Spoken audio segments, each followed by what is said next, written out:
Nos últimos anos, uma série de regulamentações ampliou a possibilidade de os consumidores produzirem a energia que consomem. No Rio em Foco, que começa agora, vamos falar sobre os desafios e as oportunidades que isso gera para o estado do Rio. Vem com a gente!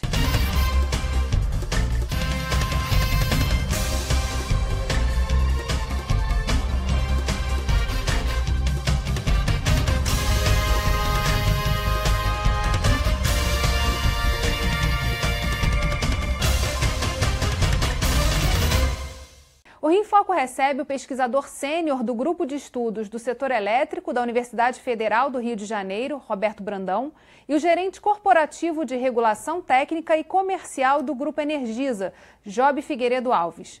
Graças ao aumento da preocupação com os impactos ambientais e com os avanços tecnológicos, alguns países estão mudando a sua forma de gerar e distribuir energia.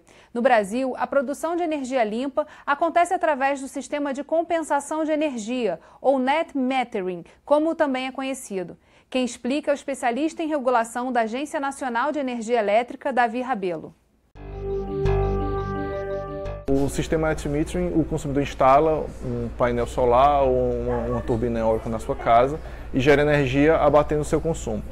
Quando a geração supera o consumo, ele começa a injetar essa energia na rede.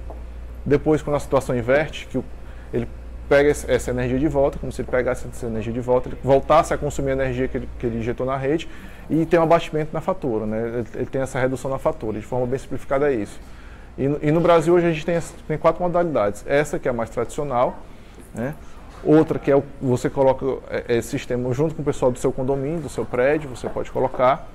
Tem o que a gente chama de autoconsumo remoto, que em vez do painel estar na mesma localidade que vai ver o consumo, ele coloca o painel em outra localidade onde tem mais espaço, por exemplo, numa casa de praia, numa casa de campo.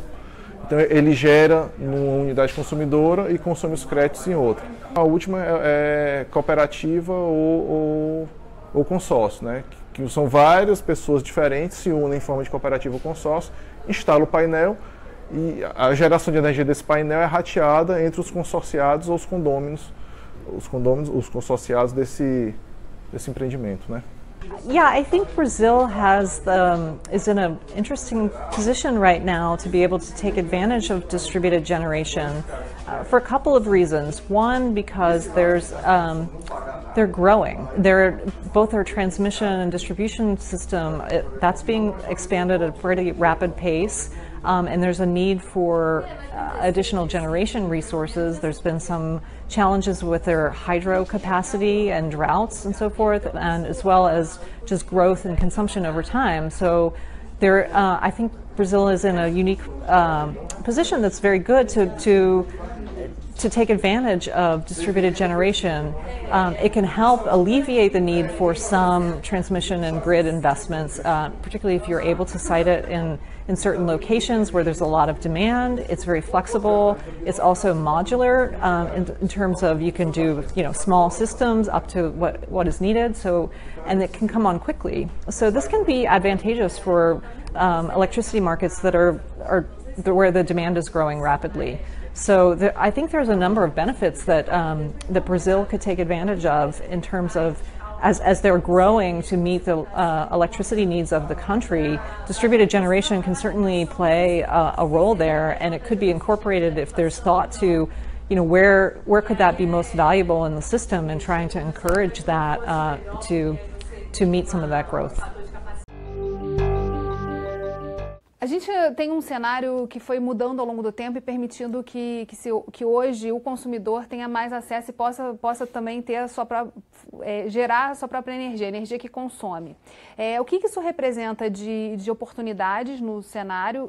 O evento organizado pelo GESEL trouxe um pouco essa discussão de troca de experiências também com outros países, mas o que isso traz de oportunidades para o Brasil nos próximos anos? Olha, aqui no Brasil, a geração distribuída, assim, que você pode realmente colocar na casa ou na empresa, é uma coisa muito nova.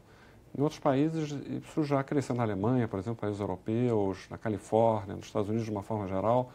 Isso já vem num movimento muito forte há vários anos. No Brasil, a gente está começando, a gente tem hoje uma regulamentação, que o Davi Daniel falou, que que é um incentivo muito grande, porque você deixa de pagar a conta de luz e você pode substituir o custo completo da conta de luz, ou praticamente completo, por uma geração que você faz distribuída.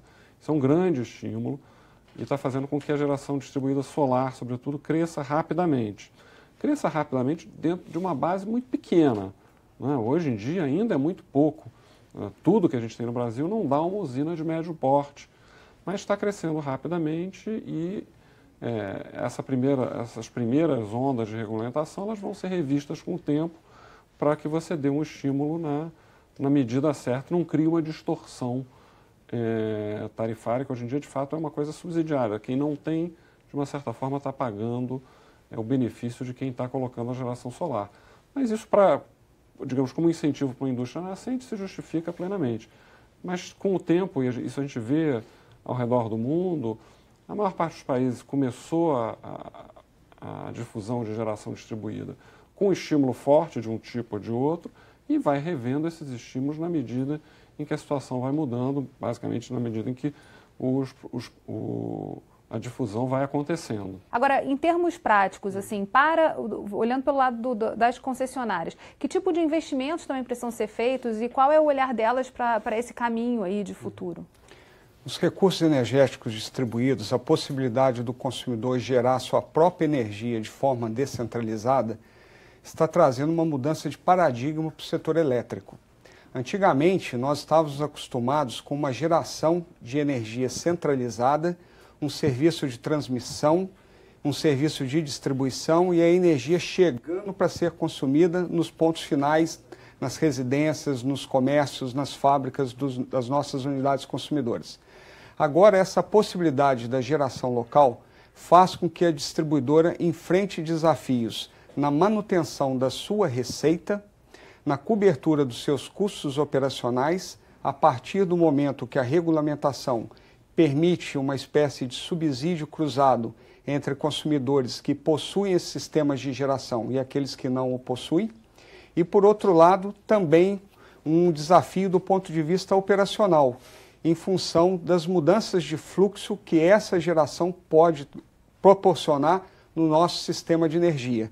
Se antigamente esse fluxo ele era contínuo da geração para a carga, agora podemos ter novos desafios a partir do aumento dessa geração e da inversão desse fluxo.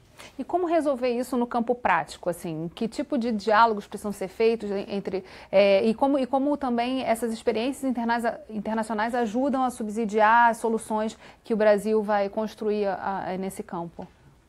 Quase todos os países que têm regulações que estimulam a geração distribuída e muitos têm, sobretudo os países desenvolvidos, revêem periodicamente os estímulos que estão dando para que não se torne uma coisa desproporcional.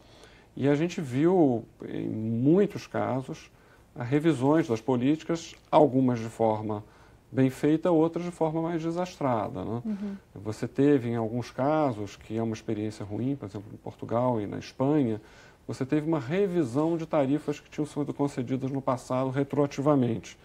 Ou seja, você fazia um investimento, algumas pessoas fizeram um investimento esperando que aquilo tivesse um valor, e a regulamentação mudou e isso não se materializou. Quer dizer, se mudou coisas que já eram, que as pessoas entendiam que eram direitos adquiridos. Criou uma insegurança. Criou uma insegurança.